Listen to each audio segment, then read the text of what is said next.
Pigs hardly ever sweat. When you sweat, you release toxins. Now, because pigs hardly ever sweat, there is no way to release those toxins, and when you eat pig, those toxins are transferred to you.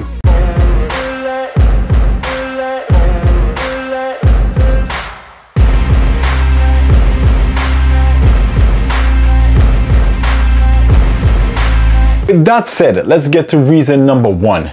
A problem with the pig's digestive system. Now with the pig, it only takes 4 hours. They have a very basic digestive system, which means that everything, including the toxins, are stored in their fatty tissues.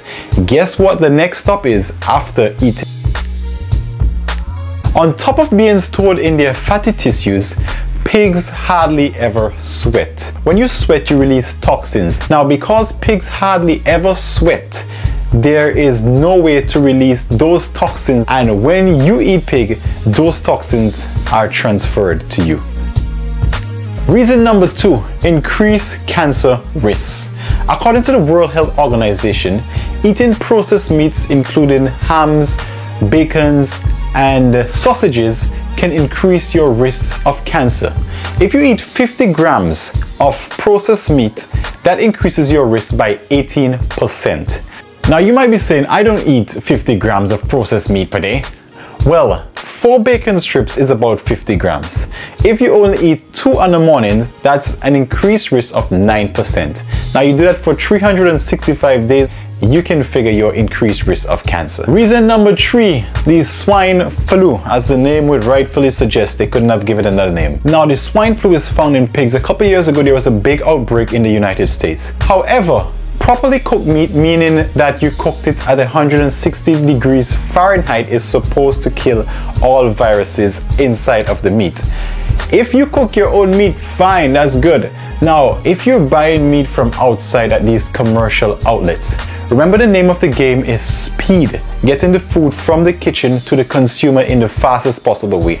Are you checking to see that they have cooked this meat at 160 degrees Fahrenheit? Now, if they're not, and they're cooking swine-infested pigs, do you know where that swine flu is going to end up next? Something to think about. Now, reason number 4, trichinosis dangers. Now, as you probably know, pigs carry a variety of parasites in their bodies. Some of these parasites are so difficult to kill even with cooking. One of the biggest concerns with eating pork meat is trichinosis. And this is especially from eating undercooked or uncooked pork meat, like some cultures do consume raw pork.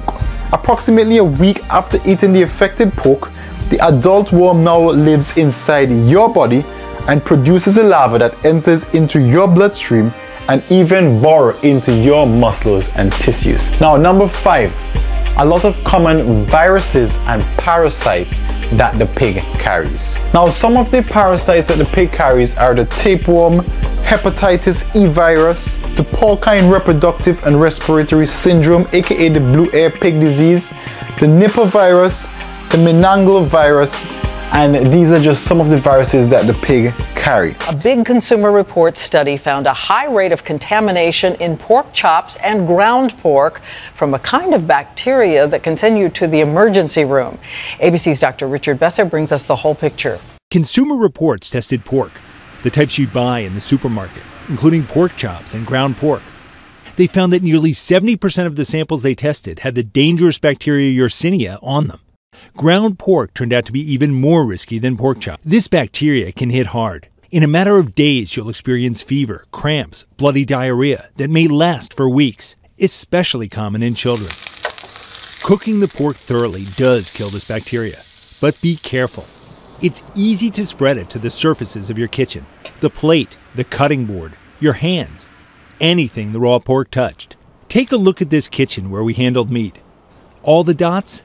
Germs. Now, when it comes to factory-raised pigs, which 97% of all the pigs in the United States are factory or farmed raised. The problem with this is that if they're just constantly fed, they grow to enormous sizes, which is good for the market and is good for the butchers. The problem is though that they crush now under the weight of their own body. They hardly exercise, they hardly ever get out in fresh air, they lie down and sleep in their own fecal matter, and waste materials. So this now causes an influx of diseases. Now to keep the pigs alive, these producers inject them with antibiotics. Constant use of these antibiotics start to produce super bacteria. So do you want these super bacteria to live inside of you? Bacteria that antibiotics cannot treat?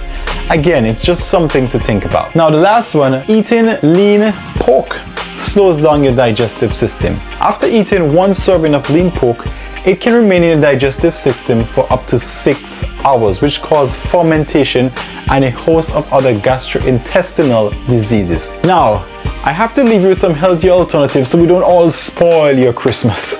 So, if you can get some of these, this might be a better option than eating pig.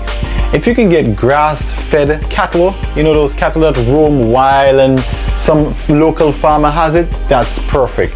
If you can get wild-caught salmon, again, grass-fed lamb, all these are better alternatives than eating the pork. I haven't even mentioned about the saturated fats and increased cholesterol levels associated with constant pork consumption. If you're new here, don't forget to hit that subscribe button and also that notification bell. It helps the channel to grow, and we can also reach more influential people and bring that information back to you.